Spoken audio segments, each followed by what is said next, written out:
Why you looking down on me? I'm only going up. Why you say you proud of me when you never was? Didn't mean to catch you hating, but it's better off for us. You would've backdoored me, would've shown me who you was. When I said we brothers, I ain't say it just because. One hand washes the others, I kept washing yours first. Niggas tried to kill me cause they sliding for your words. Didn't even warn me, that shit almost got me murdered. Got me holding glizzies, I'm just on my way to work. Remember when it happened, it was before December 1st. Why I put this in a verse, my feelings. What it is, what it do, man. Welcome to episode 31 of T3MU TV. It's your host, Nero. You know when you see my face, I got a special guest.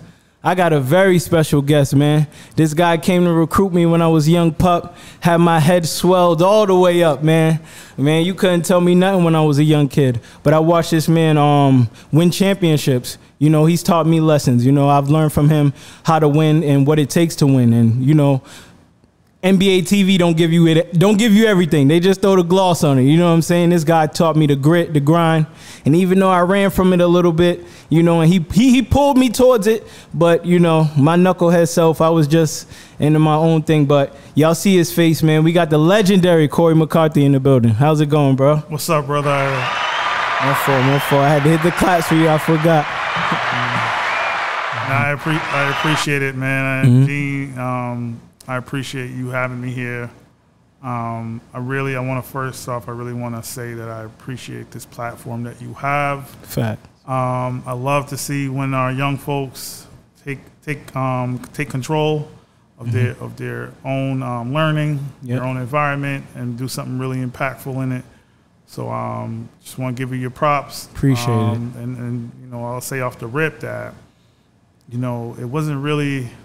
You know, I think you ended up in a situation where you was able to learn how to take control of what you wanted to do after learning what needed to be done. And even though it wasn't with us, it was in a situation where you got to do what you loved, and you did it at your own pace. So you deserve some props for making that decision too. Appreciate it. Just because we weren't together, we still rooted for you though. Facts. I appreciate that. I appreciate it. You know, I always had love for y'all too, man. Especially with Shia still over there. You know what I'm saying? But we definitely gonna get into that because I got a question for you for that. You know what I'm saying? But we gonna start from the beginning. You know, we get into your background. But was you born and raised in Boston? No, not at all, man. Barbados. Okay. Island boy. Yep.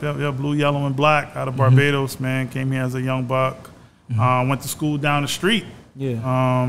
Right, actually across the street. I was at St. Matthews. Okay. How old were you? Shoot, I started at St. Matthews when I was 7. Okay. So you was really young. Really young. Walked up and down. Grew up on Norfolk Street, off of Norfolk Street. Walked up and down Norfolk Street every day. Yeah, man, it was this Norfolk Street is special to me, man. So this is kind of full circle, kind of. Yeah. It's my neighborhood, man. Don't let anybody tell you different. I grew up here. This is me. Yeah. Okay. So what was Cory like growing up? You know, I was just like anybody else, right? I found trouble when, you know, I came here, obviously West Indian. You know, my values and my morals really came from Barbados. I saw black people doing well there. I saw black women being lifted. Yeah. I witnessed what great things could be done when black people do what they're supposed to do together. I witnessed community. I witnessed, you know, people who push back against the government when things didn't go the way that people wanted. And that carried over here. I came here, I lost my way a little bit. My pops died, and when I was 11, it was really tough on me. Sorry for that. Yeah, I became one of the boys in the neighborhood after that, doing everything they was doing. I mean, at 12, 13, I was like this big, doing everything. Yeah. And one night I came home, and my mom, she was, you know, doing her little double shift, and she looked really, really old, man, waiting up for me. So that night, I was like, nah, man, I can't do this. Yeah. So then, you know, the cats in the hood, they forgave me because I played some sports. Okay. And they knew, you know, one thing about the neighborhood, man, that's underrated in the neighborhood. When they see you doing what you're supposed to do, that's the ultimate hood pass, man. So I got that early. Went on to East Boston. Okay. Did, you know, was just, was really seeking opportunity. So I was, I played a little bit, dabbled, but I really ended up working at the John Hancock on the tower. I was on the 52nd floor working in the financial library, like trying to figure out, how to be fly. Have my Nautica back then, have my power, swagged out. Have my Power Phase Adidas. Had the nice little, Gucci belt, so I was trying to get fly back then. So, but I really knew I wanted to go to college, so that's what ended up happening. Okay. So you went to East Boston for high school. I did. I went to East Boston. I don't think I missed a day until senior year. Okay. I don't think I missed a day. And that was, the funny thing is about being a kid, man, is that nobody really helps you understand how strong and tough you are, man. I used to get up every day, go to East Boston 5. You know how much discipline that was? Getting up at 5 o'clock every day, walking to Ashmont, taking the red line to downtown Crossing, orange line to State, blue line to Maverick, bus to the bottom of the hill, walking to the top of the hill at East Boston, getting to school on time. Crazy. And I don't know how kids do it now, but I just, I wish somebody was like, damn, Corey, that was good for you. But it is what it is, man. Learn, you live, you learn, or you crash and you burn. So. And you played what, football and basketball? I dabbled in football, basketball. I chose work over that to help my mom. Okay. So I had a good history with basketball. Played a lot. Played in the neighborhood. Dabbled in that as well. Dabbled in some football. Yep. But I never thought I would end up living that basketball life. That was for sure. It was just schoolwork and girls. Oh, okay. Nah, I feel that. So did you go to college after high school? I did. I went to UMass Amherst. Okay. And I talked earlier about that sort of that cultural consciousness I had from being in Barbados, and went to UMass Amherst, and next thing you know, we were protesting because we didn't have enough black professors. I got to meet Coretta Scott King. I got to meet Kwame Ture. My professor was Professor Bill Strickland, who was with Martin Luther King shortly before he died. Professor Bracey, who knew Malcolm X, and Betty Shabazz, like straight out of UMass, right? And I'm like, damn, like, how could I not fulfill, my legacy as a black man by doing that? So like when people, you always hear people say certain things about you. Everybody, even black people, have issues with a strong black man. So it's just par for the course. Yeah. Facts. It's almost like a strong black man is considered rebellious. Yeah, I mean, when you're a black person, you're always under the microscope, and people feel the legacy of slavery is that everybody want to give you permission to do something. You don't, just like when you do well when you're trying to play basketball, somebody always want to hang over your head. Well, your grades ain't great, or you're late. You play ball. Nah, it should be the other way around. Like, because you play ball, this is why your grades should be great. Facts. But it's just everybody want to give you permission until that you sort of elevate yourself and believe in yourself different. And the beauty of being a black man is that when you're super confident, it rubs off on people. So that sort of filtered into my style as an educator and my style as a coach. Nah, facts. Definitely did. So you went to UMass Amherst. What was your major? Oh my God, I had a double major: social thought and political economics and political science. So there was a major that combined both of them: political science, political economics. It was called STEP IT, social thought and political economics. Just a really huge combination of like figuring out how money changes the world and how that impacts your social economics and marginalized people, marginalized classes. And I was sure headed to law school after that for sure. But then I took a job at New Mission, and I was trying to get my money together before I tried to do that, and I got stuck, man. I got promoted I started work, and first day working at New Mission, got promoted the next day, and the rest is history. Wow, that's crazy. So if New Mission just let you be casual, be a teacher or substitute, and you would have been a lawyer. I would have been. And the funny thing is, I don't even know how I got the job. I don't know what made the principal at New Mission call me. And it wasn't Naya, it was a guy named David. Yeah. And I was looking for a job, and somebody called, and he called me. It was like, yo, hey, somebody told me that, we looking for someone who would come in and really work with the kids. And I had, just come off of being a director of a boys program. So, okay. I was always about the kids, man, because somebody poured into me at my lowest moment. So that's what I'm just trying to really do right now, and it paid off. Oh, wow, that's crazy. I did not know that. I thought, like, after college, you just, you was studying a major, but then, you went on, came back to the hood, and just was like, okay, I'm going to help the kids. Yeah. I'm going to be a teacher. Okay, so when you went to New Mission, what was you doing at first? I don't know if you remember Dee Dee.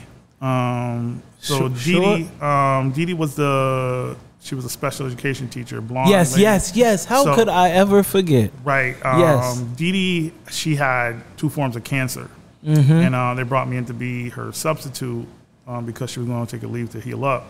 Yeah. Shout out to Dee Dee. She's still making it happen. One of the strongest women I've ever met. So I go in and, I walk in there and I see kids and, one day, I think I was in the cafeteria the first day, some dude was like, yo, who's this bald dude? And I was like, oh, man, that's why your lips are chapped. And, the whole, we had that little cafeteria. Everybody started laughing. And then I got a call in at the end of the day, and the principal brought me in. I was like, damn, I'm about to get fired for talking about this dude's lips. And he was like, nah, man, we got a spot here. Back then we was calling student affairs. He was like, yo, I would like to have a dean position. I would like for that to be you. And I was like, all right, I'll do it, And, oh, by the way, we don't have a girls basketball coach either. So, yeah, can you do that? I was like, oh, okay. All right, I'll figure it out. Oh, okay, so they gave that to you.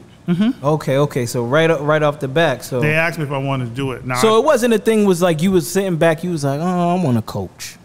Yeah, I was already doing some coaching in back and forth in DC with a super prominent AAU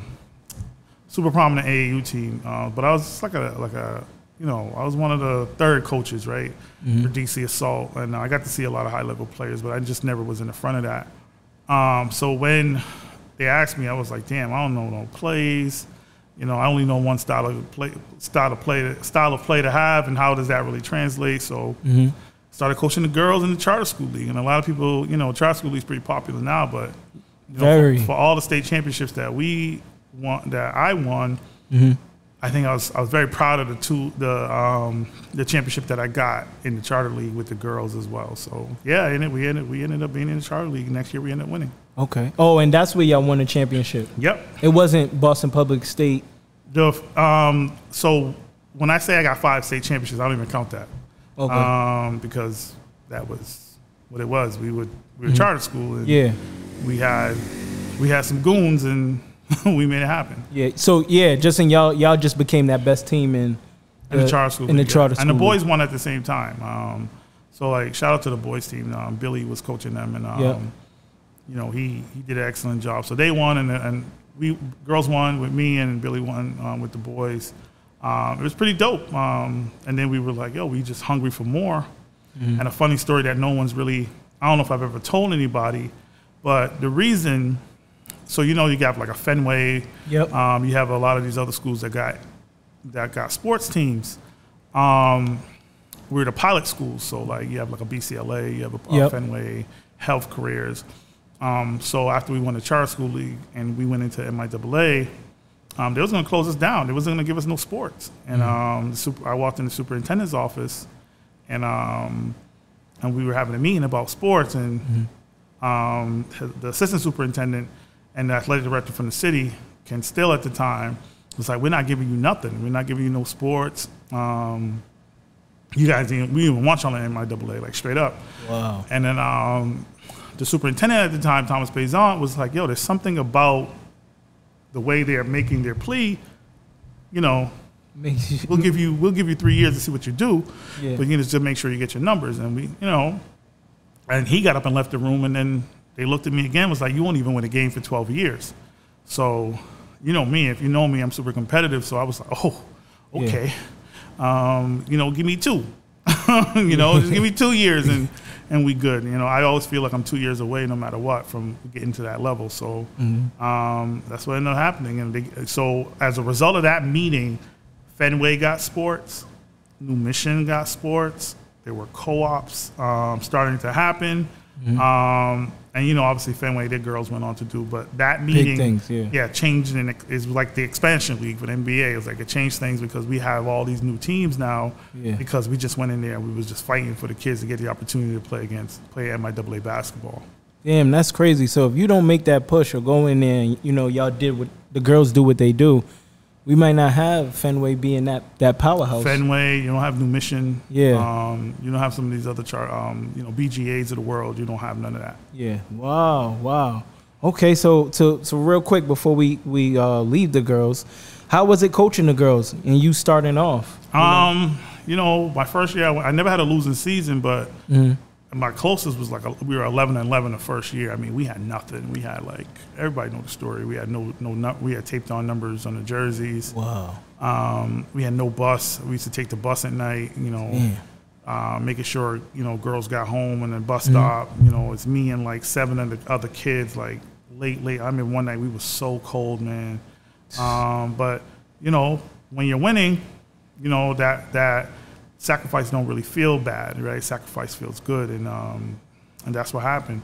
So, and then, you know, somebody, you know, I had a $301 on my credit card, and I went and bought $300 worth of shirts, and I just flooded the whole hood with New Mission shirts, you know? And then all of a sudden people started coming to the games, and then you know, I was like, damn, we gotta start doing something. I needed so I ended up, Brittany White, who was probably arguably the greatest athlete to ever come out of New Mission, in my opinion. It's a girl. Shout out to her. Yeah, she transferred in.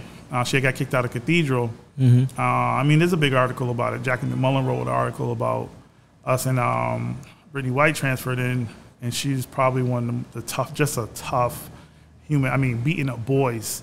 Man. I mean, she worked all summer for free. So, and then she attended the school and she changed the landscape, man. I mean, she was at one point she was averaging 18 points, 21 rebounds. Wow. She's blocking 4 or 5 shots a game. Just a tremendous athlete, grabbing the rim 2 hands. Wow. You know, tough, well respected in the community. And then to her, yeah, she was tough. Yo, she's just a great athlete. So. We rode her wave, and you know first year MIAA, she breaks her ankle and plays on it. Wow. We lose. We started a good record. The next year we came back and we were smoking teams. We were just. I had a 4'11" Asian girl named Hong. She probably shot 65%. I'm not even kidding, from 3. Wow. Okay. We never let her play defense. So Brittany would grab every rebound, throw it down to her, she'll hit a 3. She had multiple games hitting 12+ threes a game. Wow. Yeah, y'all definitely was beating people. Yeah, I mean, we only had 6 players, and we went to the cities. No, I'm sorry. We started winning, and the assistant AD. He told me basically, he said, well, we can't let y'all play in the cities. And I was like, why? We haven't lost a game. Well, actually, we lost one game. We lost the first one to the Burke. Yeah. They were tough back then. Shout out to them. But and he was like, nah, we can't let y'all play because y'all going to be over games. And I was like, no, that's a lie because the last game don't count. And by the time he figured out that was the rule, he had already not allowed us to play in the cities. Wow. So here I am. We're 19 and 2. A D4 team ranked in the state, and all of a sudden we couldn't play in the cities. That's crazy. We had to watch somebody else win, and I remember I slapped the table. I was like, you don't try to get in the picture when we win this state title. And he was like, not a chance. And I'm like, it's just this real wild Boston mentality of no, you can't really eat unless, I approve of it, type of thing. And, we went to the state tournament and we was just mopping teams, and finishing games. I mean, we played 6 games. We finished 3 of them with 4 players or 3 players. And wow. Yeah, I mean, we had a girl named Naisha Kelly from Gallivan over there. We had a girl, Ronnie Budd, who played with a hernia. We had a girl named Shaky who was tough, just a tough girl from Mission Hill. Nakia Van Loan, a 5'2" power forward.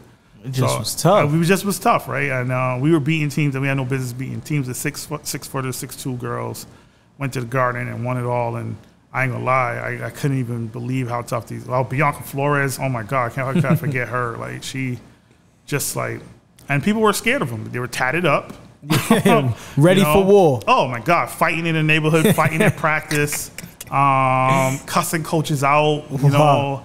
But they showed me the ultimate respect, and I, that went a long way. I'm gonna ride for you if you show me ultimate respect. So we got a state title, man, and I couldn't believe it. To this day, it's just the most unbelievable thing that's ever happened to me.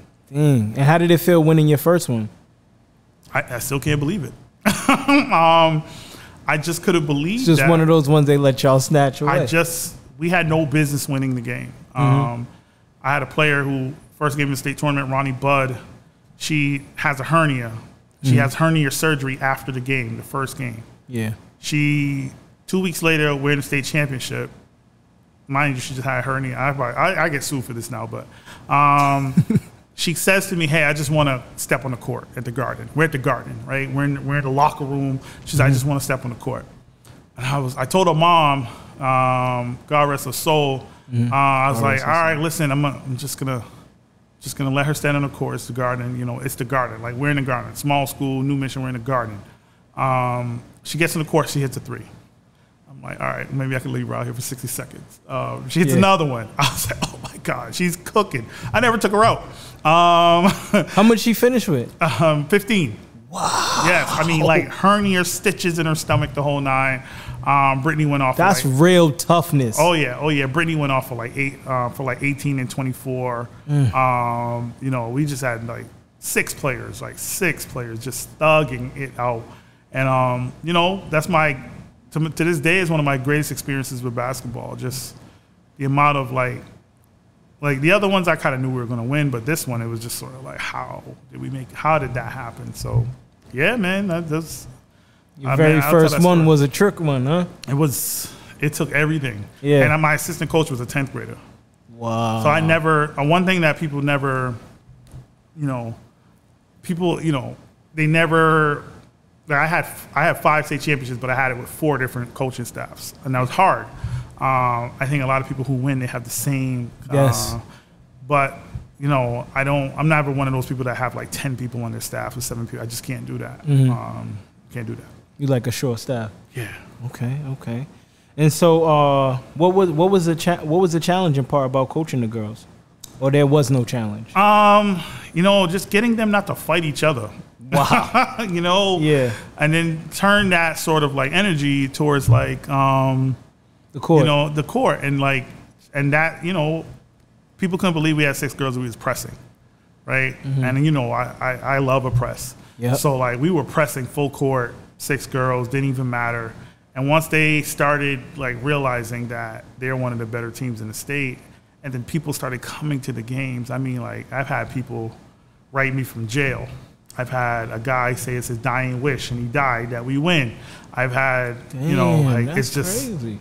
Well, it's just what happens in Boston when you have something for people to get behind. And I think oftentimes when you don't, you know, like just like when Tech started winning, like people got behind them. I think we have to work harder to get people in the community really energized about our young people, and that's really what that was. Okay. All right, so just fly. Hope I didn't fly none. But after you won the state championship with the girls, was it the next year that you went to the boys, or did you coach them a few more seasons? I coached them 1 season after that. That time, you know, we had a recruiting class that was top notch. We had this girl, Kimiana Darty. We had Khadijah. I remember Kimiana. We had Sharice. we came in with like a whole, just Maisha Reynolds, like just some beasts. Just some beasts. Edna, like we had some girls that. Darnasia mentioned Edna. Edna could grab rim, like Edna, right? Like we had that squad, and you know, integrating new girls was really tough because it's hard to buy into that style. Plus, Brittany was gone; you lose your leader. Yeah, and then our new leaders were like, there's always as a leader, there's always like a growth stage. And yes. you know, growing pains. Yeah, and there was some growing pains for our leadership. And that's what happened. You know, we ended up losing to the team. We ended up losing in the third round in the state tournament. I mean, Sharice did have a concussion, but we still should have won. You know, but one of my players actually, she had to work, and I understand the situation with how she was feeding her family. So, and she missed the game, and you know, I ain't gonna fault her. So like, we lost. So that's on me. And then after that, you know, the year after that, the boys coach, he took another job. Was this Hilliard? Hilliard. Yeah, and it was like kind of last minute, and he, you know, he was like, "Yo, I think you could do this," and I was like, "Oh, okay." I'd already coached him in preseason anyway, and you know, shout out to Greg G. Berry. G. Berry took over the girls. I took over the boys, and they really wasn't rocking with me, Dean. The boys? Yeah, they wasn't. It wasn't, you know, everybody. I mean, shoot, the neighborhood. It was, this is a girls' coach. Okay, Other coaches is dude coaches. Girls, you know, I never forget. It ain't gonna be the same over here, you know. And honestly, like, we lost our first game to Westy. I mean, Westy was really good. Yeah, they always had good teams. And then the next game we lost to O'Brien, and I was like, oh man. And then. And who did you have at this time? I had Samir, Darius, Taj, Usman. Kachi. I played Kachi at the. I mean, I was just trying anything. At one point, I played Kachi at the point. You know, Darius. I was trying to run him at the point. They really wasn't rocking with this sort of like, because they're used to their coach. You know, I was in Hill. You know, he was a college coach. And my brand of basketball. You know, not everybody was ready for that style. You know, Dean, you know what it was like, right? You know, it was like you gotta be ready. You gotta be ready. You gotta be tough. Everything was about toughness. Willing to get on the floor. Get on the floor, like get them raspberries. You know, like get tough. Like talk your shit, right? Like all that, because I got your back, right? Like no matter what, right? Like we got, and they wasn't really ready for that. They didn't really believe in me. But then, you know, that year we still made it to the state semis. We played against NCC, and NCC got us. But I think the real special thing about that one game where we lost in the state semis was Usman had like a 20-20 game. And no one seen that coming, right? And I went to the locker room, and dudes, you know, I wanted to see dudes crying. Because that's how I know they cared. Facts. Because if people were just like chilling, I would have been pissed. I probably would have like put my head through a wall. But they were crying. I was like, all right, cool. I know exactly what we need to do. And then, you know, you had Oz Oz told you exactly what happened on your pod. And all of a sudden, at that time, and I don't care what nobody said, the best point guard in the state is back, and he was at New Mission. You ain't lying. So you ain't lying. And there wasn't a tournament, a high school tournament between when Oz came back and the season that we weren't a part of. I would get paid.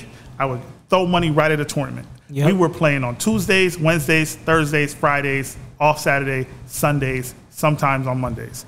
We played together so much, and I was watching them play. And the thing with Oz, I will tell Oz, hey, this is what you need to do as a leader so that we could flow. You know, like, you know, you can't coach your team, but folks know you could coach your team. Fact. And I'll be straight up about that, right? I'll tell my team straight up, like, Oz, like, you gotta get this pick and roll going, right? Side pick and roll, you know, like stay with a play when it works, and then so somebody beats on somebody, you know, until they stop it. Fact. Those are the kind of things, and they played together so much. There was no doubt in my mind that we were gonna run through the state. There was like no doubt. We were like a well-oiled machine. I mean, we had Samir, Darius, Kachi, Charles. I mean, you know, Oz, Leroy. I saw Leroy the other day. Shout out to Leroy. You know, and then like I was so happy because I had you guys waiting in the wings, and you know, the master plan was to just like hand that off to y'all. Yeah. And it didn't quite work out that way. But which is okay, because like teams do get better, right? Other teams do catch up. Yep. And like honestly, like teams had to figure out that if you're gonna beat us, you gotta match that toughness. And you know, and that's our legacy, right? Our legacy was like tough, pressure, turning you over, and people can say whatever they want. You can look at the stats. There was every year I coached the boys except 2 years, we led the state in defense, like in terms of points allowed. You wasn't getting points, right? So yeah, that first year when Oz came back, I just knew. And we were in Division IV. It came to a point when I was making stuff up so we could stay motivated. Like I was like making stuff up, cussing dudes out, getting mad. You know, they ran through people. Yeah, it was. And you put that fear in them, because I ain't gonna lie to you. Walking through the hallways next to them dudes, I'm like, bro, I do not want them to say nothing to me. I do not want no problems. I'm head down. Like Samir was like the one for me. Like I was not gonna piss Samir off, bro. No way, no how. You feel me? Yeah, Samir, man. You know, his story is. You know, I'm glad you had him on here. I watched that episode. His story is something. He sells himself short because he just never tells how much his life could have gone left, and he just grabbed a hold of it. And then we had Darius, who was, you know, the 6'4", long-armed, you know, freak that was like, you know, like everything that people was so high on, Darius could do. Like, oh, I could dunk, boom, I just don't like dunking, you know. I could shoot, but I only shoot when I'm open.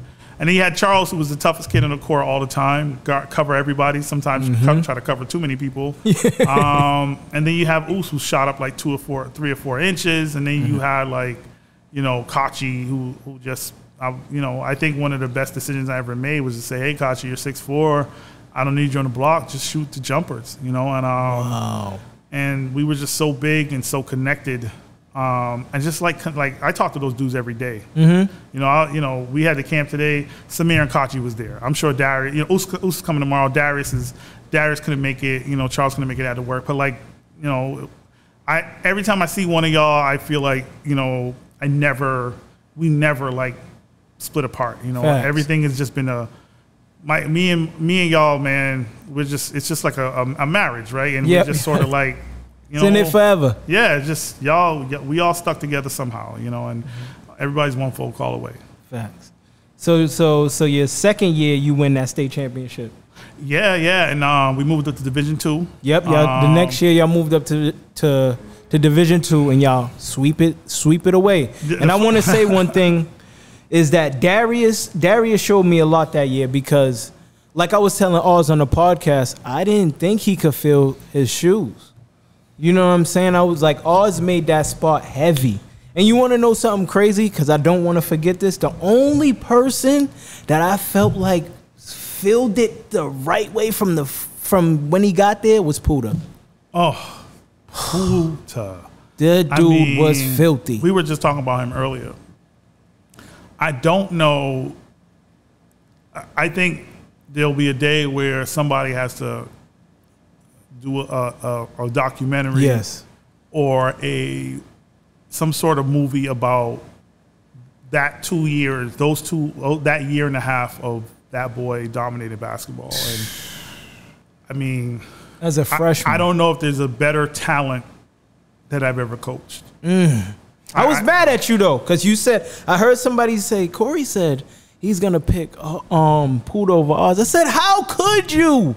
How? Because when Oz saw Puda, Oz was like, yo, I'm picking Puda over Oz. Oh my gosh, that's crazy. That's crazy. And, you know, Oz was like mentoring Puda. You know, and I know we was talking about, you know, we won with the Division II, we won the state title. And you know, I was super impressed with what the kids did, and that was just all them, right? All them, you know, staying connected. I just knew I had to coach the start of the game. And I knew I had to coach the third quarter and manage the last 2 minutes. Yeah. You know, that was it. Everything else was like programmed. We did things that other teams didn't do. A lot of people, you know, we were one of the first teams to start switching everything, hard switching everything. We was one of the first teams to come with that 2-2-1 half court. But yeah, that year was and to play positionless basketball with Bam and Asante. Yes, and putting folks in the places to sort of like capitalize on their talent. But then you know, at that time I'm watching, you know, I got y'all in the wings, and then I go to a middle school game and I see this kid drop 37, and I'm just like, yo, I have no shot getting this kid. And for all you people out there who just be hating on BPS, right, and who just be hating on like their whole recruiting thing, let me explain something to you. Please. Like, the reason why it looks like I got away with things because I know what the rules were. BPS is the only district that's allowed to recruit 8th graders going into 9th grade. Oh, right? Okay. And the reason that they're able to is because if we weren't able to, we wouldn't have high school fairs. Facts. So everybody had a high school fair. I went to the Gavin's high school fair. Yes, he did. Everybody went to high school fair. So everybody had the same opportunity I had to get kids. And it was 100% a recruiting fair, not me recruiting going to other schools that high schools and taking kids. There's a huge difference. And that's legal for you to do, right? So for all the nonsense out there, and then there's this whole myth around like the application process, you know, like, oh, New Mission has an application. You had to write a essay back then. So what they don't know, when New Mission was an alternative school, why nobody cared about it being an application school then? Facts. Nobody cared about it when we had violence in the school and gang members and all. You wasn't worried about the application then. Facts. And then, you know, they hated, you know, and it was like, well, you got to get rid of the application. And then we cut our application. We stopped doing the essays and the thing. And we just had a one-pager. Are you going to wear a uniform or not? Or like, are you going to come to orientation early? And that was really it. Yeah. So going back to Puda, when he walked in the door, I was for sure like, all right, listen, I may not get one this year, but shoot, we're going to get some with this kid. And yeah, definitely. Man, it was just a pleasure.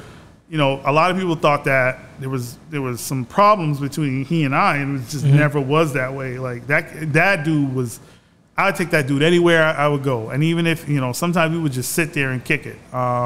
Just a really good kid, and we had such a, you know, so happy with where we were. You know, I knew that by junior year you'd be my shooter. Yep. Andy, you know, we had, you know, Percy, Ish. Yep. Sam came on, right? We were just talking about Sam. Nate. Post moves. Right. Nate, right? And Chima, right? Chima, and exactly. We just couldn't, you know, and I'll tell you why I'll tell you, to this day, you know, I blame myself for us not winning with that team. With my group of guys? Yeah. Okay. Remember the year we lost to Melrose? Was that? With Randy, Jawan, and them? Okay, were you still there? No, I might have left. Right. So the reason I believe that we had Big Malcolm at one point. So you give him the ball down low, that's an automatic 2 points. Right. He just needed some sprints. But yes. But you know, the year after that, I believe you were gone. So the coaches in Boston came together and they wrote a letter saying that I was illegally recruiting. Yeah. And I don't know, you know, so they convinced the superintendent to run an investigation. So we had there were some times we had lawyers at our practices. They're interviewing me, they called Samir and them in college. Wow. And, you know, so the funny story, and I've never said this totally public, you know, I've hinted it to other people.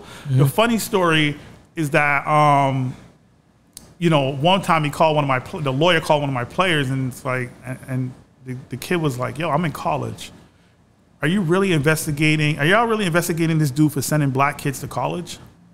And you know, Dean, I was always on y'all about college, right? Fact. Best experience about. So like, they basically were going after me because we were winning, right? And so, you know, that made me mad. And our practices got tougher. I mean, we were getting technical fouls. We were fighting all the time. I was wearing Timbs to games. I was trying to disrespect as many people as I could. We was getting teched out because I was mad, and you know, and I should have been more mature about it. So what ended up happening was that we lost, and we had no business losing because we were so big and so good and so fast, but we were so angry because of the way we were disrespected. The season ends and the lawyer comes up to me with 2 sheets of paper. The first sheet was the letter from the superintendent say that we have no findings. You didn't do anything wrong. Thank you for doing a service to our community because you're sending your kids to college. I was happy about that. And the second letter he gave me had all the names of the coaches who wrote on the thing. He was like, hey, I'm retiring. Here's the people that yeah. And if you lost to me by 20 plus after that, you was one of them. Ooh. So that really, like, it took me a while to get past that. And we lost. So, like, you know, I had to take that on the chin and get past that whole anger issue. Yeah. And then, you know, we had 3 guys who came, well, 2 of them who came through who went through our process. And they elevated us the following year, 2014. And, you know, you get a Shaquan Murray. Yep. You get a Asante come in, and then you get a Bam. You know, you get Tyreek as a freshman, and Randy and David, and you're like, oh my God, how are you? Randy is so tough. Randy was so good. So tough. Lightning speed. Yeah. You know, super smart dude. But you know, you have your struggles, and I think that inner city struggle, right? And either you bounce back, or you know, the ball gets flat on you. So like. Right.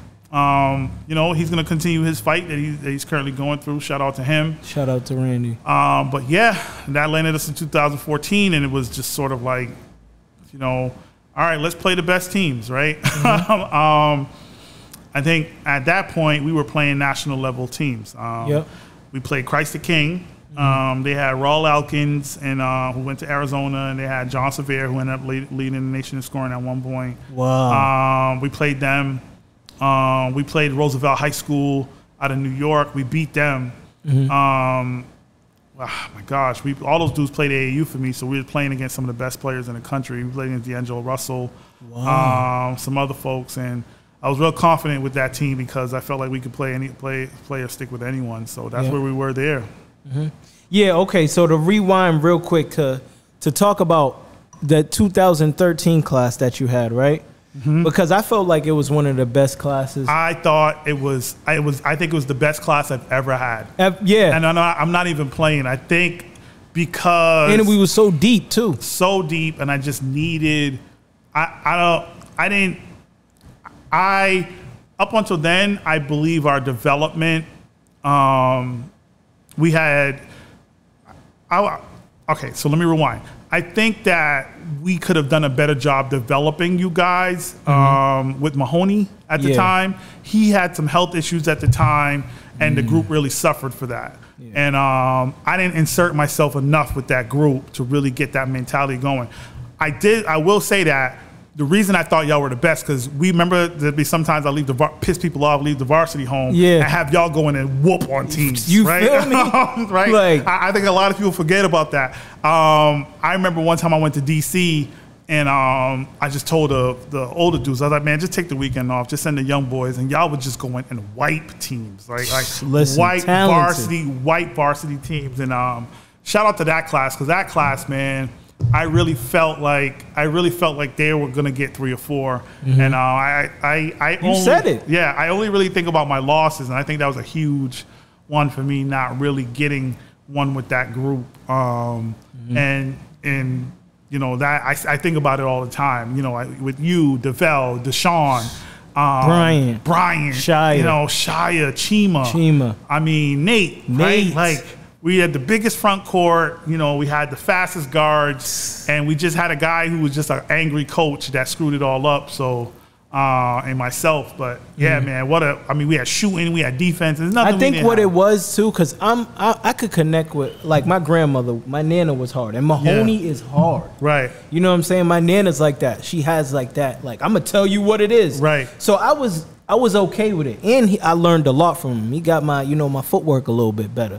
But I felt like our class, outside of that, those guys wasn't trying to hear Mahoney. Yeah, they wasn't, and it was actually, you know, I ended up pulling some of them up because of that, and he wasn't a huge fan of Puda because he didn't like when freshmen played up, and I had a lot of respect for him, but I put Puda on varsity anyway because I was just like, had to. I mean, come on, he was gonna score 60 on JV, right? So. and then we were playing. You know, we were still playing tough teams. You know, we were still playing some of the best teams, and we were winning. Like, we had Jawan at one point, and Jawan came on, and we were the #1 team in the state. You know, and then I just felt like that whole situation with the district made me mad at everything, and I just really was so focused on getting people back and being, blowing people out, embarrassing them, showing up to the games in Timbs and sweatsuits. You know, it is what it is. Yeah, now you was on a mission. Yeah, and shout out to Brighton, right? They got us a couple of times, and they took advantage of that. Yeah. Do you feel like Hugh was like your biggest challenge? I think they were definitely our rival, and I think there was a time when they weren't, right? Because I used to say like, oh my God, there's no rivalry if we just keep winning all the time, right? Fact. And then they started like they really, really got to it, you know.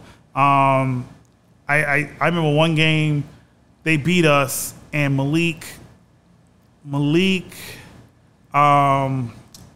James. Yep. I believe he had 29 points. And people said he had 30, but I got the books. And he had 3 field goals. It was all free throws. What? And we were just out to get people, right? And we was fouling, we was mad, like we were getting texts left and right, and they got us, and shout out to them. And yes, so they were our guys. I mean, they knew us too, right? Like Davon played AAU with me, Nick played it. They matched that energy. They had a good team. They were well coached, and shout out to them, man. Getting past them. I mean, the Brighton game will worry you a week before it comes. Everybody circled the Brighton game, right? Like New Mission, Brighton was just. Especially psychological warfare, right? Malik, cooked us. His senior year was ridiculous. I mean, he had a top maybe 5 individual performance playing against Situate in the Garden. Yes. I mean, he single-handedly beat that team, like stripping dudes at half court. I mean, single-handedly. I mean, it's just a situation where if you're a coach, you just let the kid go. Yeah. And they let him go, and he was killing. I could not believe what I was watching. And I mean, the best thing about Brighton, we had this rivalry, but I would root for them. Yeah. When we would be out and they'd be in. So I showed them a lot of love. If we out, whoever the city teams is, whoever the city team is, we rooting for them. Okay, so just last thing before we move on to your third group that you won with Bam and them. I wanted to say too, I felt like the reason why they showed up for you and won for you versus us is because I played JV with them. I got a year to play JV with them, and when they played, I felt like those guys wanted to really win. And they really didn't care who scored. You don't remember when you won the JV tournament? Yeah, with them. Yeah. They didn't care who scored, who was this, like, and who was the best player. It was like, if that person had a good game, we all bigged him up. Yep. And I was just like, damn. I didn't see it at the time, but I was like, damn, it feels better playing with them than, with my original guys. You know what I'm saying? Yeah, and then hearing, talking to the guys in retrospect, man, like I saw Deshaun, and Deshaun, remember there was a time I made Deshaun run for 2 hours.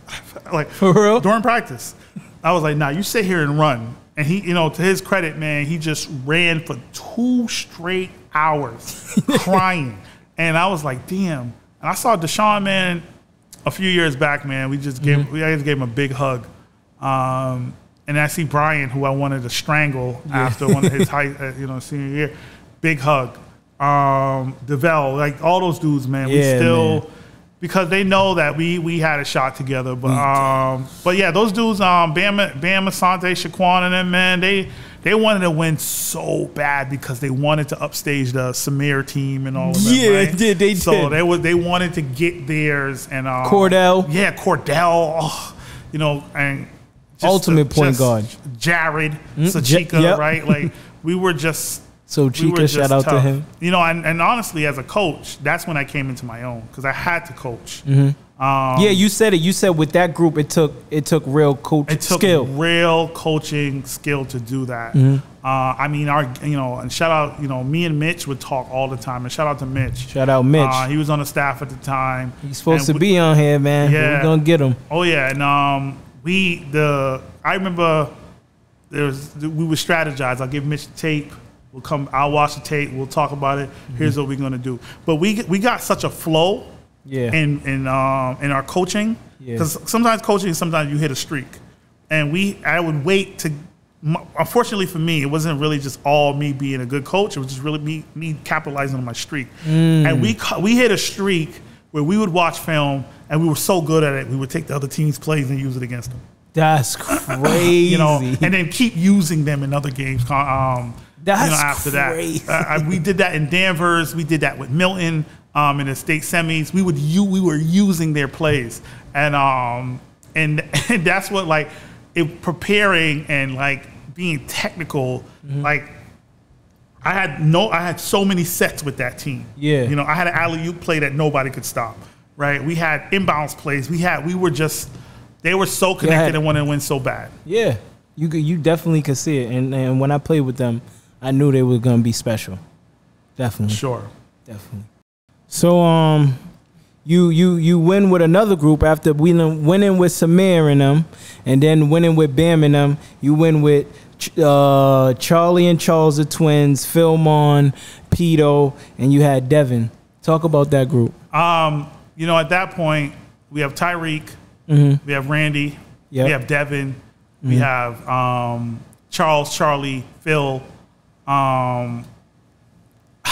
Devin, and we were just pressing everybody. Yeah. We were pressed, but we were so young. And I know we talked about 2013. Yep. I always think about what would have happened if Bam didn't break his foot. Yes. And I always think about what would have happened if Ashaya never fractured his ankle at the EC game. So like you have like 24 rebounds and 22 points a game just not there, right? But injuries are part of the game. I can't complain. But then you fast forward to this team, and we were like a buzzsaw. Like we were playing in every tournament. We were bombing on people. Devin had made his adjustment because when you come to New Mission, you have to make an adjustment. Like in terms of like how hard practice was.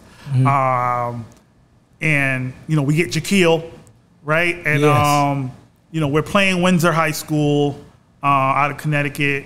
We're playing some of the best teams in the country, and then coming back here. Yeah.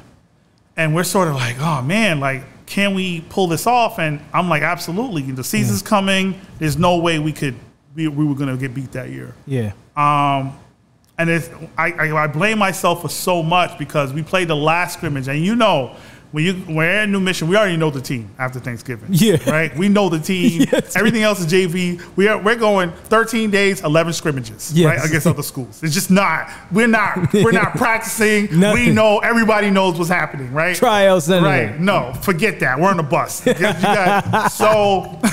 So we are mopping teams in scrimmages. We go out to Worcester, we're mopping teams. We're going everywhere. Springfield. Yep. The last scrimmage is one that I did not want to do, but we went against Chelmsford. And we're bombing on Chelmsford, man. I mean, we're destroying them. Twins are getting layups, stealing the ball. Like, we played one quarter, we outscored them like 28-0 in a quarter. Damn. I kept Charles in it. Charles is killing. Charles Mitchell, killing, destroying everybody, stealing everything, hitting every shot. He goes up for a layup. A guy, two-hand pushes him out of bounds. He snaps his arm. Oh my God.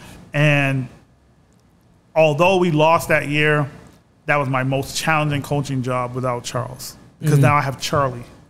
And he's not the same without his brother. Philman has to play the point guard with Charlie. Devin is still adjusting.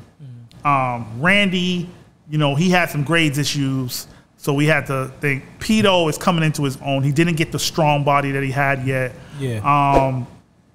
And we lost in the first round. And that crushed him. There's a documentary out there. Shout out to James Mag. Yeah. And we're in the locker room, and I was like, yo, just remember this feeling. Yep. Right? Just remember this feeling. We're going to come back. We're going to win the state title. Facts. Whoever you want to be here, y'all can be here. And, Phil leaves, and I was really hard on Phil. But one story I'll tell you about Phil, he knows this if he hears this. we had a drill that we used to run on the gun, the shooting machine. And Phil would always be the last one on this drill. It was a shooting drill. Yeah. And you had to hit 3 in a row for multiple spots. Or if you missed 2 in a row, you had to run. Phil was on this drill for an hour and 20 minutes. He had nothing left. I mean, I went upstairs, came back down, he's still on it. I'm walking around like, oh my God, I gotta drop this kid home. And he's still on the drill, and he finished it. And I was like, damn, this kid's gonna be great. And then, like, he believed in that toughness we had. So I think when I was so hard on him, it like disappointed him in a real like big brother kind of way. Yeah. And then he left, right? Which is fine, you know. I was disappointed because, we had a really, really good relationship. They like the way Pito and them believed in me as a coach. Yeah. It gave off like real cult vibes when we would go to games. It's like we would go to games no matter where we played, and we would we knew we were going to like. And I know Brighton was good, and even in we struggled with them that year as well. Tyrone Perry and yep. They beat us that year too, but it was hard without Charles because I also had Dominic Jones. Yes. And Dominic Jones was like an elevator, right? Every time he got the ball, he would just elevate. But I couldn't piece it together because every team had a connecting piece, and it was Charles, and we lost that year. And I just was like, oh man, we got to come back bigger, stronger, faster, and better. And we had JT, and JT was a freshman, so I had moved him up, and I knew when JT was going to come back. I was like, oh my God, we got JT, we got Zeke who transferred in. I was like, oh boy. I was like, oh boy, I'm smelling it right now. And y'all got it. Yeah, I mean, we got it. And, you get to 2017, Charles is healthy. Yep. Charlie's there, Zeke's there. We have 2 bigs up front. We have Kevin Nunez, who is playing in Dominican right now, the professional ball down there right now. Shouts out to him for that. We have Tyreek Lee, who doesn't get enough credit. Tough point guard. We had Alonzo Cooper, who just was so Zoe was so tough. I remember leaving y'all and playing, and y'all did a boxing one on us and just kept him on me the whole game. Yo, Alonzo would would, and it's not like you're never going to stop anybody who's good, right? Yeah. But you just want to slow them down, right?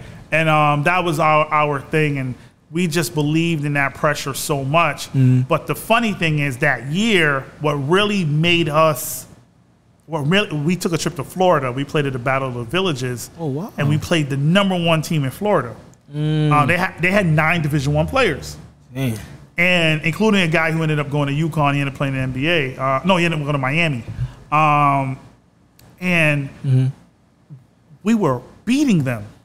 And the issue oh my God, the issue I had, it was once again, I didn't prepare for the fact that they didn't have a shot clock. So okay. like they held it out on y'all for the. And then when we got caught, we were pressuring, right? And when we got caught, they'll just throw it over the top and score. Are we the only Massachusetts only one? Nah. Because I know New Jersey. I played New Jersey. Does it? New Jersey has shot clock, and I believe now Connecticut might have it. Okay. So, but we're playing against. So we go from playing that team, and then the next game. We're playing against Vernon Carey Jr. and Vladimir Basura, who's 2 7-footers, who both went to the NBA. And it took a half-court shot to beat us, right? And then we go to the next game and we play against Trey Mann, who plays for and we beat them. So Charles shuts him down. He scores 9 points. Wow. Right? Charles gets Defensive Player of the Tournament. And you have 3 top 25 teams in the country in that tournament. Damn. And it was just an incredible thing. I felt like although I was coaching, I was invested, and I felt so prepared. Yeah. I felt like I was sitting on the other side watching a dream come true, because all we wanted to do was not get blown out. But after the first 2 minutes, it was just sort of like, oh no, we here. We trying to whoop y'all ass. And I was talking big shit, like big shit. And down there, I was like, oh no, we out here. At one point I had like a hat, a B hat, a Boston hat, because the Red Sox sponsored us to go down there. And we went up by 4, and I'm flipping the hat, and I'm like staring down the referee and all that stuff. It was just like, that's when I knew we never lost a game after that. Wow. We never lost another game. So y'all went undefeated? No, that year, I'm trying to remember who. Or did y'all lose in this? The only games we lost in the state was to those teams. Wow. It was 2 of those teams. Okay. Right, and we never lost a game in the state that year. Damn. Right, so, and the thing is with that team wasn't great. What? Yeah, that 2017 team? You don't think so? Hell no. It was because we were always hurt. Right? Yeah, okay. That Florida trip took so much out of us because they were so physical. Like Kevin Knox from the Knicks, like those dudes, those are big. Those are big dudes. Yeah. I mean, those dudes eat coconut husk and freaking, So we were so physically beaten down, and then Zeke gets hurt in the first game of the state tournament. Charles breaks his foot.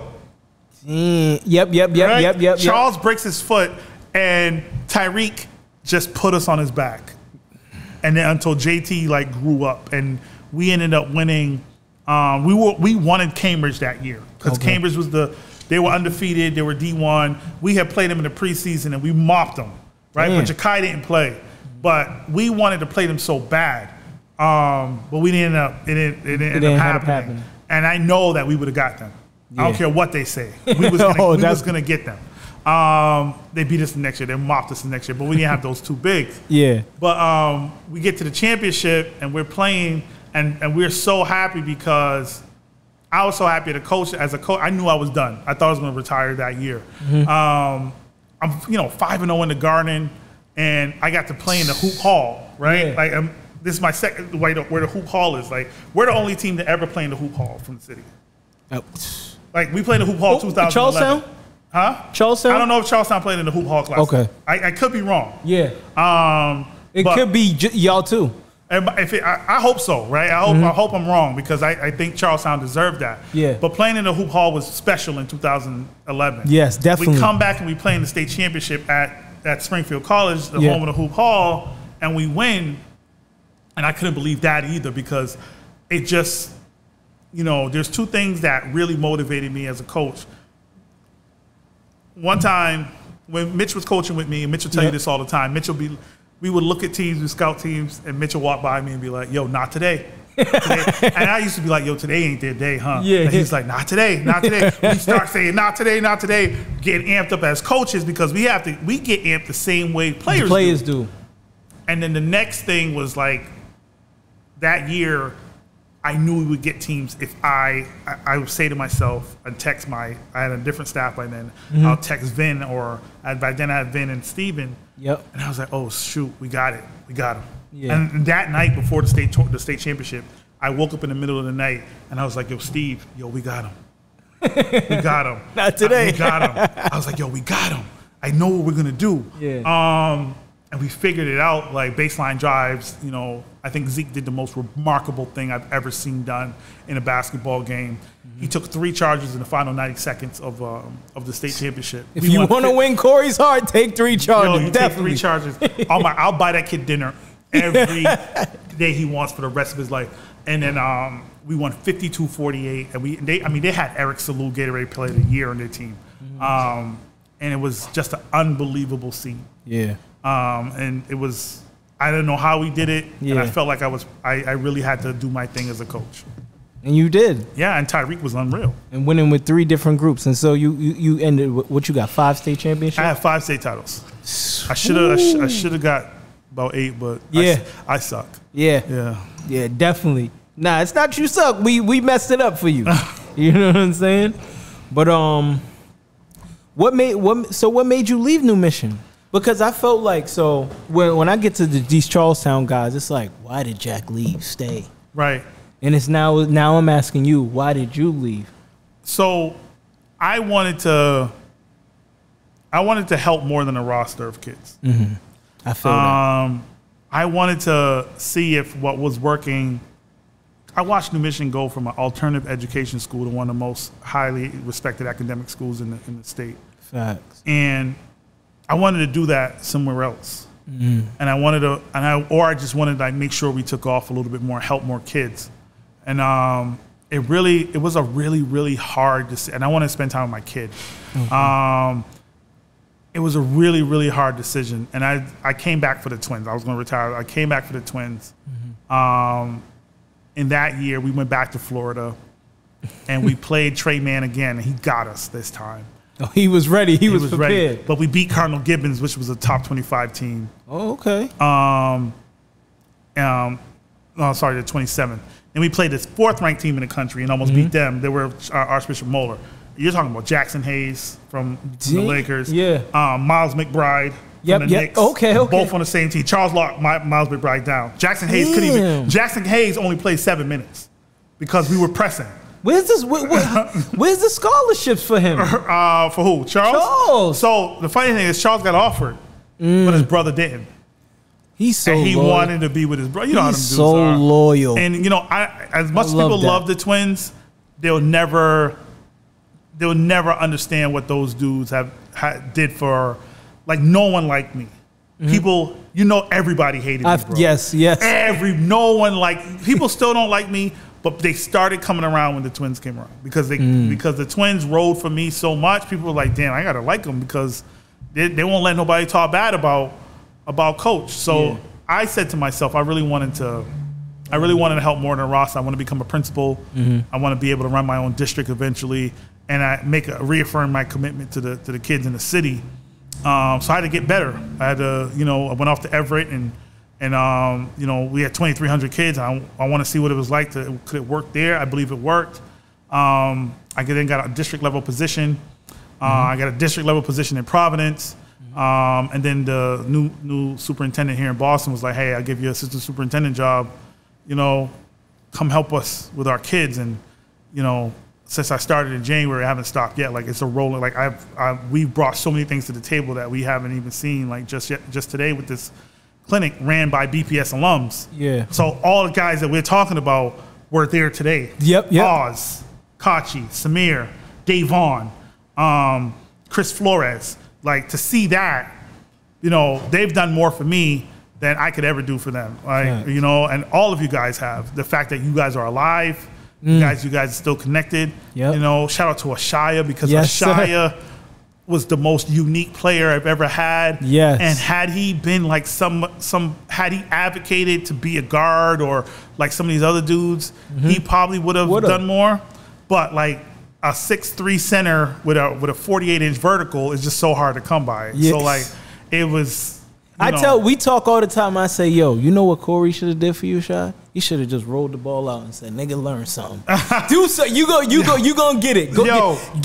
If you probably would have seen, maybe if Giannis was in our time, you could have gave Shia that, and then he could have built the jump shot and all that. But you know what happened? Athleticism. You know what happened is Shia dominated a number. We were playing Mansfield in Emmanuel. I don't know if you remember that, and they were number 1, and we were number 3 in the state.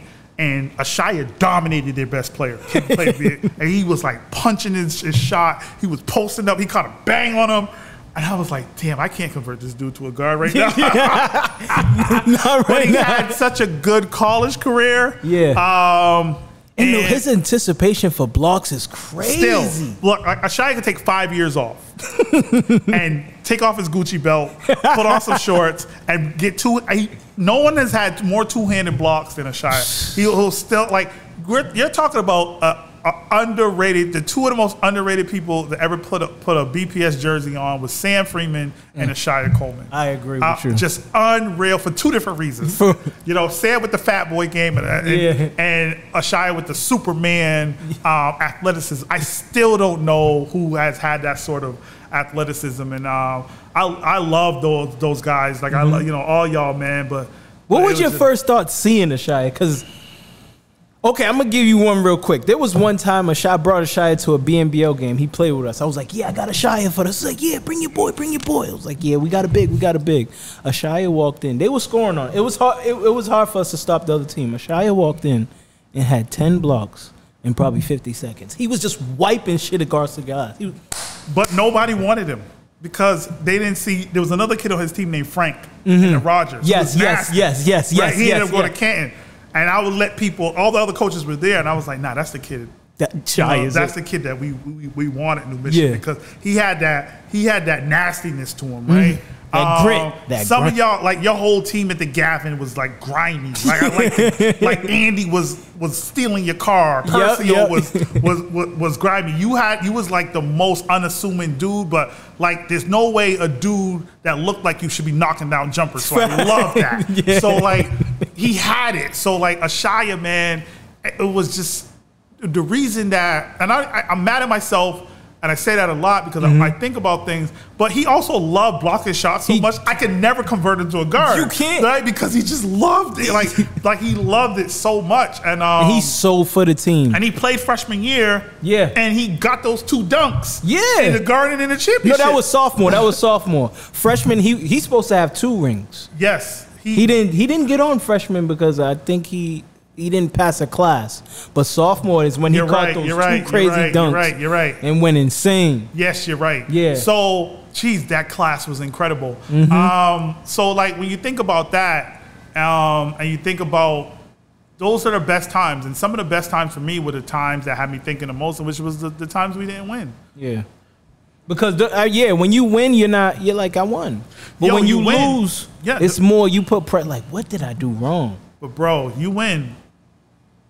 It literally only lasts one night. Yeah. Because I was like, yo, I need to get back here so bad. Facts. And after we won in 2017 and we were bringing back Kevin and the twins, I was certain we were going to win. We ended up beating Brighton early. Yeah. Kevin got hurt that game. Yeah. Then lose to y'all. Tech. Yeah. Lost to Tech. Yep. Kevin got hurt in the same place at the same time. And then we lost to Arlington in that freaking cheat game because I still got the film and I ended up getting rid of that referee who reffed that game. Whatever. That's crazy. Anyway, he never reffed another game after that on everything. So, but the bottom line is, man, I had it was good, man. I'm proud of all y'all, man. And I'm hurt by a lot of the kids that we didn't make it, right? Like, facts. Marcus, and Marcus was, losing Marcus was tough. Not everybody could go in this profession, but like facts. You just gotta make sure you maintain your relationships and make sure that kids, although you gotta give them an opportunity to make a bad decision. As long as you stick your kids after they make bad decisions, things might work out for them. Facts. I feel that. Okay, so what was your favorite game you coached at New Mission, girls and boys? So my favorite girls game was the state semifinals against Manchester Essex. We go into Salem State. Yeah. Only 10 people from our school came to the game because it was so far. We didn't really have a team bus. Yeah. And the whole Manchester Essex wore green, and the whole gym was green. And we had Naisha Kelly, who ended up being all-scholastic, but she was a freshman. Wow. And I had the girl Bianca, I had the girl Brittany, and we were down 8 at halftime. Bianca comes into the locker room and throws water and stuff everywhere, tossing, wrecking. Turning up. So we come back out. They score the first basket. I look down the court. We're playing 4 on 5. I could not find Naisha. Damn. And I'm like, she's sitting on the floor during the game, crying behind me during the game. She's in the game. She's crying on the floor. We're gonna lose. During the game, we're playing 5 on 4, and she's crying on the floor behind me. To you, I call a timeout. I was like, "What are you doing?" And I was like, "Yo, we're only down," because at that point we stole the ball, got a layup. I called timeout. I was like, "Yo, we're only down 8." Yo, she was like, "Oh, I thought it was more than that." Right? Yo, she comes out and scores 19 in a row by herself. Wow. Ask anybody. 19 in a row. She went on a 19-0 run herself, stealing everything, layups. We win the game. I could not. That's a crazy story. Not believe it. And then my favorite game with the boys was the Oz buzzer beater. That was against Scituate? Eastie. Oh, okay. Yeah, the Scituate game we won by 30. But that was our statement game. That's when we're here, right? But the Eastie game, that when Oz hit the buzzer beater, and I think you guys may have talked about that. When Oz hit the buzzer beater, it's crazy because we were down, and I called that same play before. Yeah. And these bozos screwed it up. Eastie throws the ball away, and I don't have a timeout. We just ran the same play. Oz hit the buzzer beater, and the gym went crazy. People started falling down. Nuts. It was just insane. And I just stood there like, I cannot believe he just won this game. Yeah. Like, and it was. I had so much hope for them, but that really like traumatized me that game because we lost the next game to Madison, and we didn't really have to because there was some BS that happened there. Yeah. But I swore after that I would never. I looked around because when Oz hit the buzzer beater, I looked around and I saw nothing but jackets with other teams' logos on them. So everybody was there watching. Yeah. I hated cities for that. I hated cities. So my players will tell you, everybody knew we played man-to-man. Yeah. We'll get to cities and we're playing zone. And not that I wanted to lose. If we won, cool. Cool. But I didn't want anybody knowing anything we had because when the playoffs came, when the state tournament came, we came with a whole new offense. We came with all new plays. Yeah. It's like a different team. Yep. And you didn't want to show that in cities. I didn't want to show our hand. Like one year we beat Eastie on a Sunday. And then the Thursday we played them in cities, we played zone, and we lost. That hurt. Yeah. But I just never wanted to show my hand unless and there were a couple times I did want it. Yeah. But I really was okay with not I wanted to shoot. If it was up to me, I would have got knocked out first round and just went to go more practice time. But I'm not selling. I'm just trying to make sure the focus was always the state title. The state title. At that point, we were in the groove and we felt like we knew what we wanted, and the boys were a little bit on board with that. Okay. So, we're about to wrap it up. Got a couple more questions for you, but which one you like best? The new mission that's in Hyde Park or the old building? I like the old building. The grind. Yeah. I remember we used to have games at the Tolman, and the entire hood would be out. Yeah.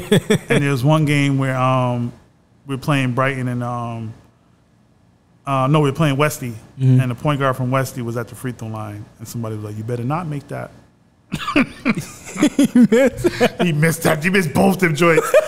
And you know how packed that. And by that time, we were their team. Yeah. Only one they ain't messing with is Charlie. Yeah. Right. And Charlie, he graduated from New Mission, so but it was like that was such an intimidating. It's like another. Yeah, I mean, I've only. What people don't understand is that we never. I think there's only been 6 home losses we've ever had in my team. Damn. Right. And probably Tobin and Hyde Park. Tobin and Hyde Park. Wow. And probably 12 total losses in the city over those years.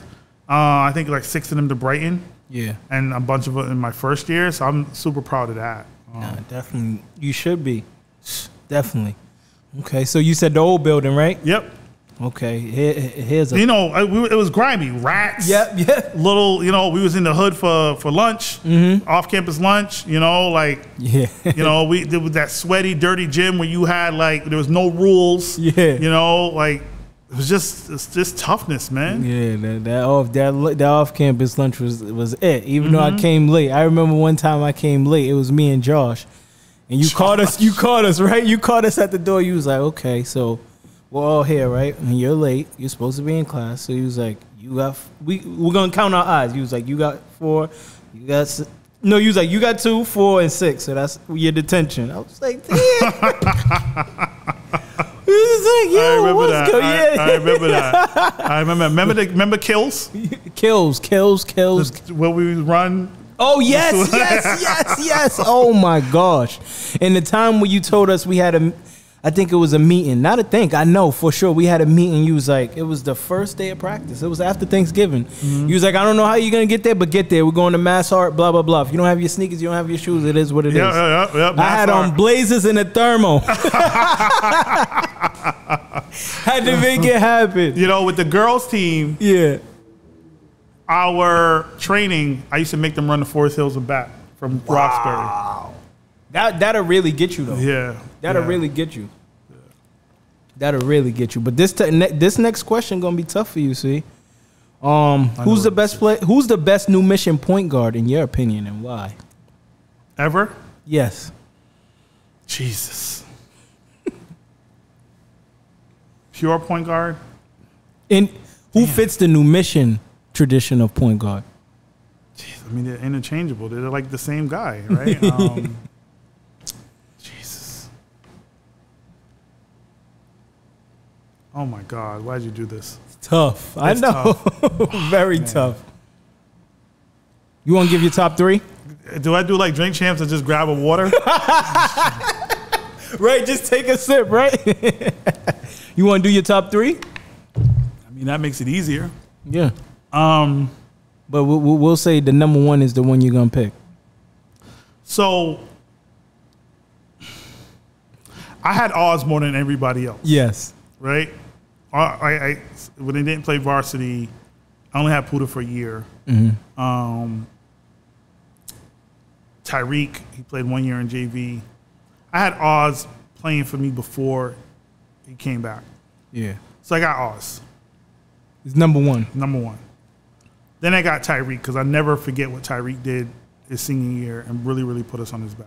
Mm-hmm. See, I let anybody play point at some point, right? Asante played point. Bam was bringing the ball up. And I have to go Darius. Okay. He knew everything. He knew everybody, what everybody's supposed to do. Mm-hmm. No, like I said, he shocked me. Mm-hmm. He shocked me. But Oz was different. Oz was. He's everything you want. He's everything you want, and he's an honorable dude, man. Like a noble dude, man. Like I've never seen anybody root for someone the way the community got behind Oz. Oz, yes. It's just, I don't know. He leads from the back, so he just changed everything for us. You can't root against him. You can't root against him. You know, he had a nastiness about him that I loved, but at the same time, he had like a respect. He has so much respect for basketball. Yep. And I remember when he was a freshman, and although I was coaching girls, he always asked me questions about basketball. And the first time he left New Mission, we had lost. I wasn't the coach. Courtney Valentine was. Mm-hmm. He played a game and he had 46 points. Yeah. 9 blocks, 12 assists, and 16 rebounds. True story. Oh my goodness. Against Dom Savio, I could not believe. I was like, oh my God. And then he left. I was like, damn you. Hey, whatever. Yeah, I'm telling you, Oz made it hard. Okay, so this next one's kind of tough too. Who's the best player? The best player that's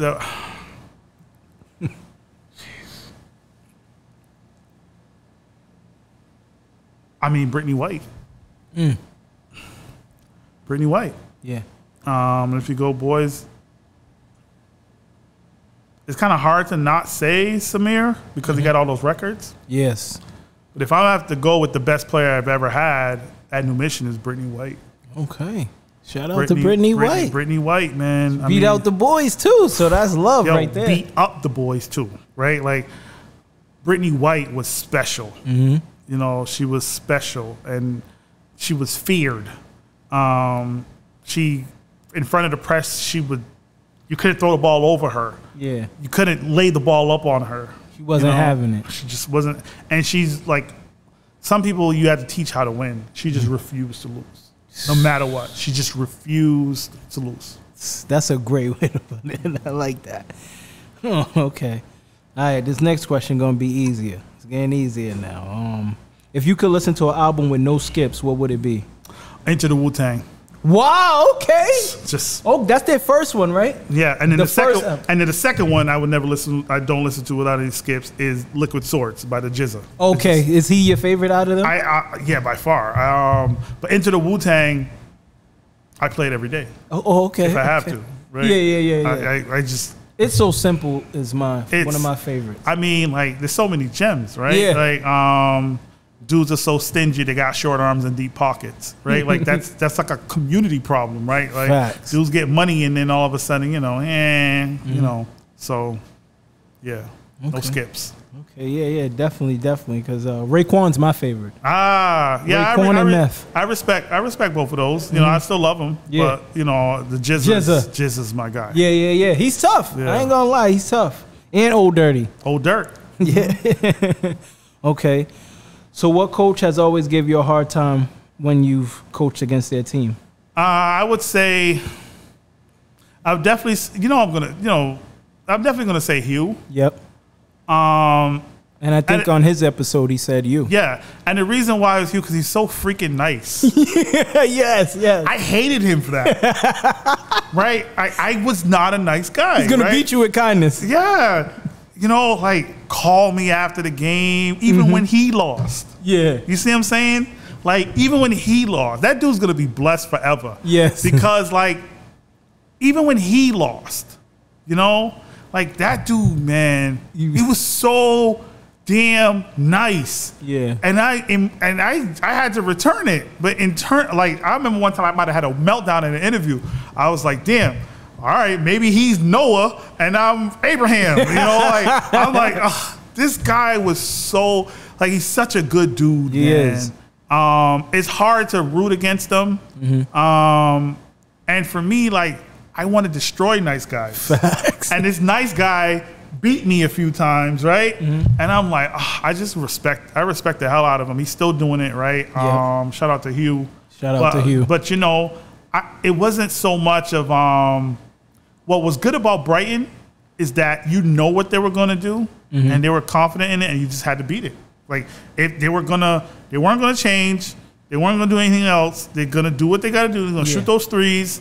And if you know, you gotta beat them, and you know, and I respected that the same way with us. Everybody knows what I was gonna do. I was coming with a lot of pressure. Yep. I'm gonna be loud. I'm gonna try to intimidate referees. Just what it was.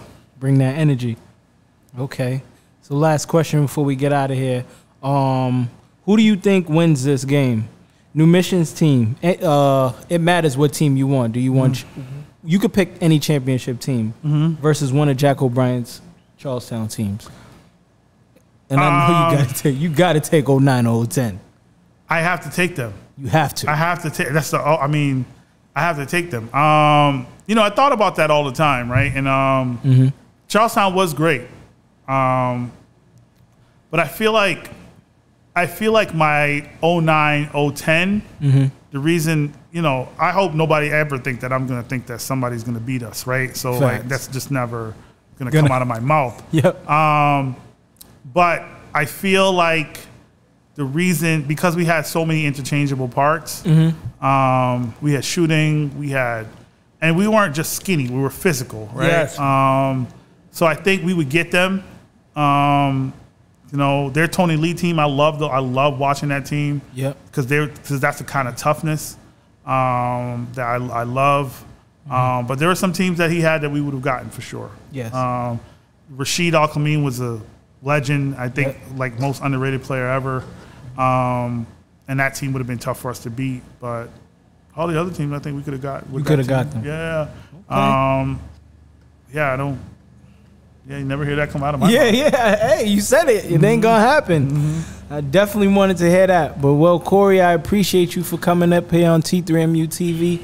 You a legend in the city, man. Don't let nobody tell you different. I appreciate you for giving me a chance when I was a young pup, you know, playing basketball. You know, like I said, New Mission, I told Oz this, it was a culture shock for me. You know, what you built there was damn near a basketball academy. You know what I'm saying? It was just greatness on top of greatness. You know what I'm saying? You couldn't slip at New Mission. You know what I'm saying? You want to be on your, I'm a superstar, or he's going to play me eventually? No, he got 5 other guys waiting. And they 8th graders coming in, and they were just excited as we were when we was coming in. You know what I'm saying? So I appreciate you for coming through, man. You know what I'm saying? You're a legend in the city. Thank you. You know what I'm saying? And to me, before we get out of here, it goes for me. It goes Jack, Cory, and Hugh gonna get there. Hugh's right there. That's my top 3 actually. You, Hugh, and Jack O'Brien. Yeah, I wouldn't I wouldn't argue that because Jack got 6 and I got 4. But I think, I think what a lot of people don't give us the respect for was doing it with multiple teams. Exactly. Right. It's hard to do it with multiple teams. I believe you. If I have elite players and I get them for 3 years and I can win with them, that's crazy, right? Yeah. But to then have like different groups, and I'm not lobbying for nothing, right? Because I think those Charlestown teams, I love those teams, right? I love what they did. I love the rotation, the 5 in, 5 out. But I just remember our route was so hard. Like we didn't even have a gym. We practiced in the snow. No one liked us, so it was just hard. Everybody loved the Charlestown team. Yeah, they were lovable. They definitely were lovable. They were, and respect to them. I'm glad that they gave us something to reach for. Facts. Okay, see, appreciate you. Like I said, appreciate you for coming through, man. Thank you, brother. I appreciate you. You know what I'm saying? And make sure y'all like, comment, subscribe, man. That's a wrap for episode 31. See y'all next episode. Peace.